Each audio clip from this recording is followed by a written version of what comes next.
Hollywood. You know, we picture the glamour, the premieres, the huge careers. Yeah, the soaring success stories. But what happens when that drive for fame, for success, gets tangled up with just a basic human need, like belonging, finding purpose? That intersection. It can be really dangerous territory. That intense search for meaning, especially somewhere like Hollywood, it can make people vulnerable. Exactly. Vulnerable to people who know how to exploit that desire. So today we're doing a deep dive into a pretty unsettling story. It's about Allison, the actress. You probably remember her from films like Camp Nowhere, Honey, We Shrunk Ourselves. And of course, Smallville. She was on that for years. Right, a very familiar face. And our mission today isn't just to retell the story of her involvement with the NXIVM cult. No, it's more about understanding how. How does someone who seems to have it all get drawn into something so destructive? And importantly, what can we learn from it? You know, maybe spot similar dynamics, even if they're less extreme in our own lives. Definitely. And we're drawing on excerpts from Hollywood cult fallout for this. Okay, so let's start at the beginning. Allison. Even before Smallville, she'd been acting since she was pretty young, right? Yeah. The source mentions her starting back in the mid-90s, those family movies you mentioned. So she had success early on. Quite a bit, yeah. Then Smallville hits in 2001, and that's a long, steady gig. A decade. Look like a classic Hollywood success from the outside. Totally. Textbook case, you might say. All that external success, the recognition, but inside. A feeling of emptiness, like something was missing. It does make you think about the pressures unique to that world. Yeah, beyond just wanting roles. Maybe the constant watching, the fact that fame can vanish. Does that create a deeper, vulnerability? That feels like a really crucial point. The pressure to keep up appearances, the instability, it could absolutely fuel insecurity, that search for something solid, something meaningful beyond just the next job. Fertile ground, as you said. Exactly. Fertile ground for groups offering, easy answers. Or a sense of community that feels really strong. And boom, enter NXIVM around 2006. Yeah, the source says a Smallville co-star, Kristen, introduced her. Pitched it as a, quote, self-help meeting. Sounds so harmless, doesn't it? Like just trying to help a friend out. And that framing, self-help, personal growth, it's a classic recruitment tactic. It lowers your guard. Makes it seem beneficial, even necessary, especially if you're feeling that lack of fulfillment Allison apparently was, despite her career. Seemed like a logical next step, maybe. The source actually quotes her thinking something like, self-help, what have I got to lose? Which just shows how easily you can step onto that path. Yeah. And NXIVM initially was sold as this super supportive community, right, promising to help with insecurities, even boost her career. A potent mix in Hollywood, for sure. Addressing insecurity and offering career tools. But it's that contrast we need to grasp, right? The initial welcoming image versus the reality underneath. Absolutely. The source probably talks about how these groups create this intense belonging early on, that love bombing idea. Build trust first. Before the control stuff creeps in. Exactly. Gradually. And pulling the strings. Keith Raniere. Vanguard, he called himself. Right. The source likely paints him as very charismatic, very smart-seeming. You can see how someone searching for answers might latch onto a figure like that, believing he had some special insight. Oh, definitely. Charisma combined with that air of intellectual authority. It's powerful.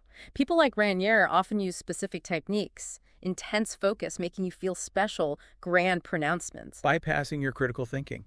Pretty much. Creating dependence. And the early stuff, the workshops probably seemed okay, maybe even helpful. Just enough to get you invested, to accept his authority bit by bit. But then things shifted. The source says the atmosphere changed significantly. That support facade crumbled. And it became about control, imposing these bizarre and degrading demands, as the book puts it. That escalation, it's a classic sign, isn't it? Textbook. These strange tasks, they do a few things. They chip away at your self-worth, make you doubt your own judgment, increase your reliance on the group. And the more you do, the harder it is to back out, right? To admit you were wrong. Exactly. It's a trap, breaking down your boundaries slowly. And while this is happening, Allison's getting cut off from her old life, friends, family. That isolation must be key. Oh, fundamental. Cut off outside voices, outside reality checks, and the group becomes your whole world, your only source of validation. An echo chamber. Pretty much, yeah.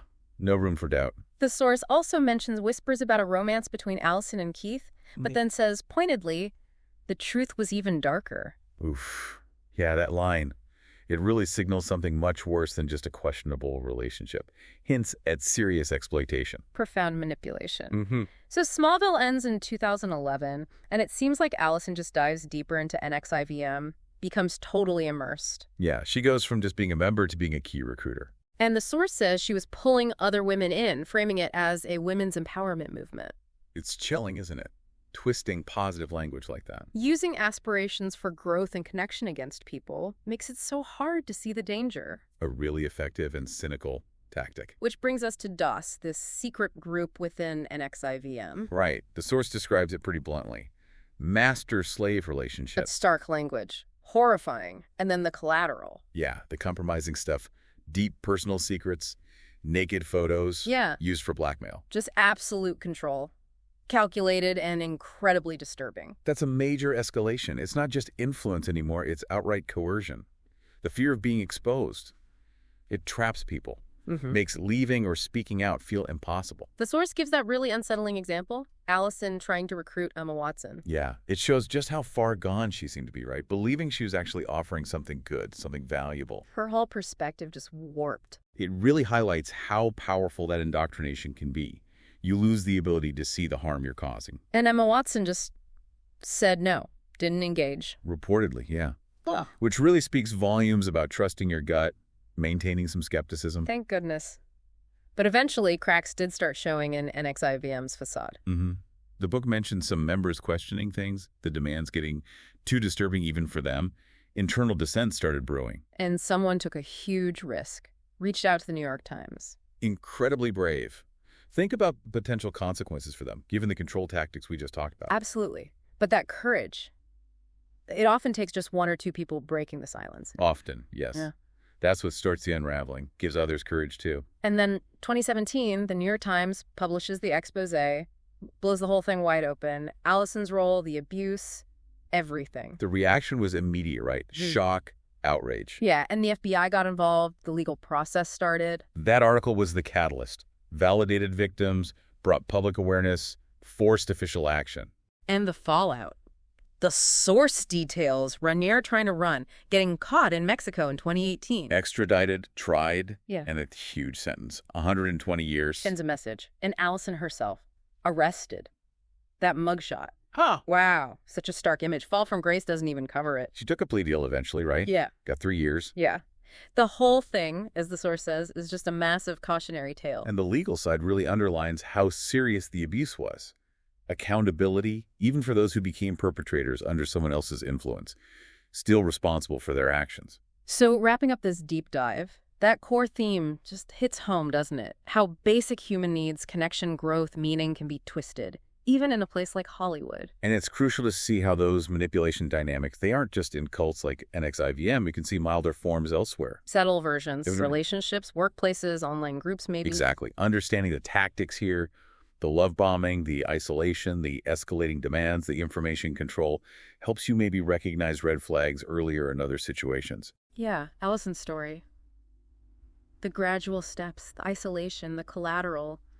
It's a lesson in how manipulation works. Makes you really pause and think about any group or person who seems a bit too good to be true. And maintain that critical thinking.